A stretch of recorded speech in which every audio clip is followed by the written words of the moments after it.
Juan, ¿cuáles son los típicos errores que cometen las personas cuando comienzan a invertir en inmuebles como inversión? Cuando compran, dicen, con su pareja o solteros, voy a empezar con uno.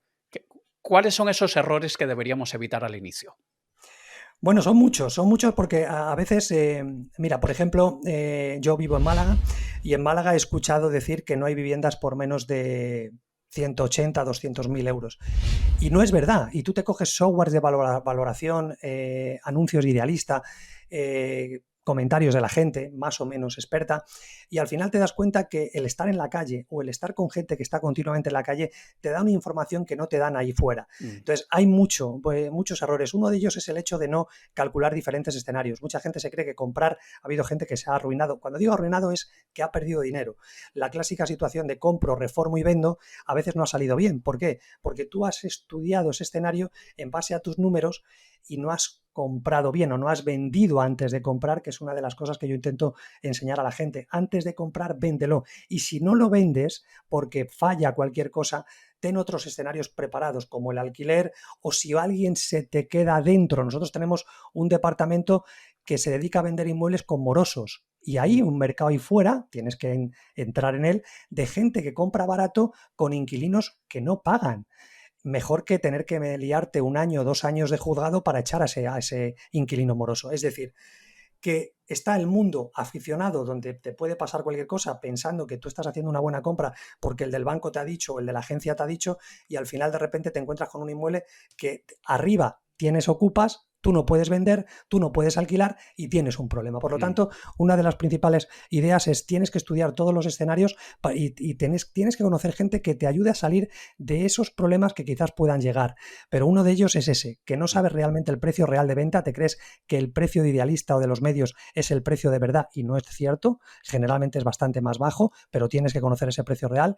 El hecho de no estudiar el mercado del alquiler, aunque tú no tengas pensado alquilar, es bueno saber cómo está ese mercado dentro de tu zona o tu barrio, porque no se puede hablar como se habla de que la vivienda ha subido o ha bajado. Hay zonas en las que sube y hay zonas en las que baja. Hay zonas en las que no puedes alquilar o no puedes vender por mucho que tú quieras. Mm. Entonces, toda esa información, el hecho, por ejemplo, de mirar cómo está el portal. Y tú dices, ¿por qué, Juan? El portal, ¿a ti qué más te da? Tú estás comprando un piso. No, no, no. Cuidado, porque el hecho de que el portal, la comunidad no esté invirtiendo en él, esté, por ejemplo, el portero roto, esos ciertos detalles va a significar que tu piso igual luego tengas problemas a la hora de venderlo o de alquilarlo, porque hay una derrama o va a haber una derrama o hay problemas con los inquilinos Mm. entre el presidente o el administrador de la finca. Es decir, hay un montón de connotaciones, la tasación o pretasación oficial, hay un montón de connotaciones que hace que esa propiedad al final tú te puedas equivocar eligiéndola o no. Entonces, por eso es tan importante lo que decíamos antes, o dedicarte bien a aprender todas estas cositas de cómo revalorizar o cuándo tienes que comprar un inmueble o cuándo tienes que salir corriendo. A veces es mejor salir corriendo y perder un poquito Ah. que no mantenerte en una propiedad diciendo, no, no, ya subirá, ¿no? Como en la bolsa, Ujú, ya subirá. ujú. Eso es un error muy grande. Entonces, todo esto es lo que falta, esa cultura de inversión inmobiliaria falta para que la gente cuando compre sepa que puede comprar bien y con poco riesgo. Entonces, esa es un poquito los errores que muchas veces se cometen, Alex. También creo que pasa que la gente quiere comprar un piso en el lugar donde a ellos les encantaría vivir, es el barrio que les gusta, a veces eso encarece muchísimo la propiedad, en vez de buscar en lugares donde quizá tú no vivirías, pero sería una buena inversión. Sí, mira, figúrate, nosotros siempre, de hecho, la estrategia nuestra es siempre comprar a las afueras, porque tú con el dinero de comprar en el centro de una gran ciudad, la que sea, con ese dinero podrías comprar 8, 10, 12 o 15 inmuebles. Nosotros estamos vendiendo un edificio que hemos comprado en Granada, cerca de Granada, en Loja, que son 15 viviendas por 435.000 euros. Entonces, claro, cuando tú dices, hombre, que yo puedo tener un patrimonio, un edificio entero de 435.000 euros alquilados con rentas y mío, sí. Ahora tú vete al centro de una gran ciudad y ¿qué vas a comprar? Una vivienda por 200.000 o 300.000. Con eso puedes comprar 4 o 6.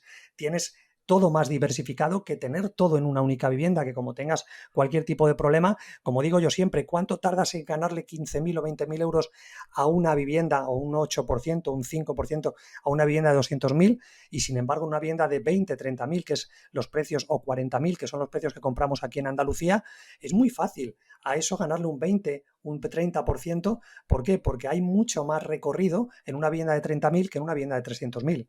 Entonces, ese tipo de formas vale la pena para todos nosotros que queremos, como decíamos antes, viajar en tren y viajar en avión. Buscamos rentabilidades máximas, entonces te tienes que ir a sitios que no tienen por qué ser tan atractivos como dices tú, porque al final lo que tiene que imperar es que eso te aporte más dinero para que tú puedas tener más flujo de efectivo.